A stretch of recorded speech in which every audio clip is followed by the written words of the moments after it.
Hey guys, welcome back to my YouTube channel. I am class 11 PCMB student and this is day 5 of our 7 days completing biosyllabus challenge.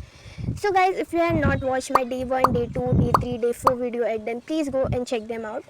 So guys, today I am going to study neural control and coordination chapter. So guys इस chapter के ना मैंने कोई भी notes नहीं बनाए थे, इसलिए मैं सबसे पहले तो इसकी एक ऑनलाइन लेक्चर देखूंगी और उसके नोट्स बनाऊंगी, शॉर्ट नोट्स। और फिर मुझे इसका टेक्स्ट बुक भी रीड करना है, मतलब मैंने इसका स्टार्टिंग पार्ट रीड किया था बट फिर भी मुझे याद नहीं है, सो इसलिए उसके बाद मुझे टेक्स्ट बुक रीड करना है।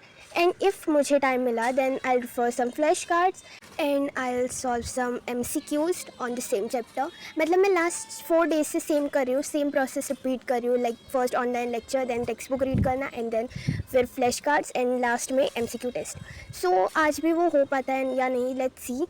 गाइस ये लेक्चर ना एक्चुअली 45 मिनट्स का था बट मैं इसे बार बार पॉज करके देख रही थी, इसलिए मुझे ज़्यादा वक्त लगा। So around 1 our and 30 minutes something मैं ये लेक्चर ही देख रही थी। और फिर finally after studying for so long एक ही जगह पे वो लेक्चर देखने के बाद 1 आवर 34 मिनट्स के बाद मेरा लेक्चर ख़त्म हुआ और फिर मैंने एक छोटा सा ब्रेक लिया।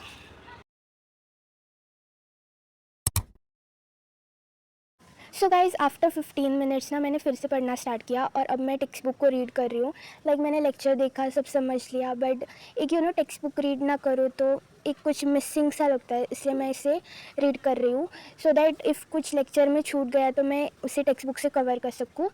सो इसलिए मैंने टेक्स्ट बुक को रीड किया। ये ना एक्चुअली मैंने चैप्टर स्टार्टिंग में पढ़ा था जब टीचर हमें ये स्कूल में पढ़ा रही थी, बट मैंने बहुत वक्त पहले पढ़ा था और अब तक मैं भूल गई हूँ।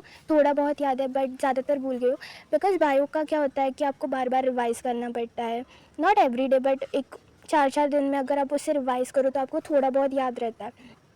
सो बायो को आप एक बार समझ के साइड में नहीं रख सकते कि हो गया, आपको उसे बार बार रिवाइज़ करना पड़ेगा तभी वो दिमाग में जाके बैठेगा कहीं। सो इस बार तो मैंने 11th में ये मिस्टेक कर ली बट मैं इससे 12th में रिपीट नहीं करने वाली। मैं 12th में अपने सारे लेवल स्टैंडर्ड के मिस्टेक्स अवॉइड करने वाली हूँ।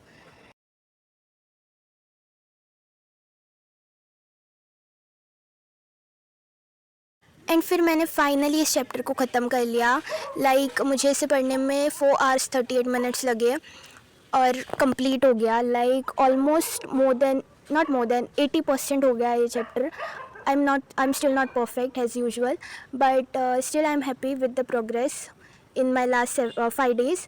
So still 2 days are remaining. Let's see. तब तक के लिए bye bye, see you tomorrow. Har Har Mahadev.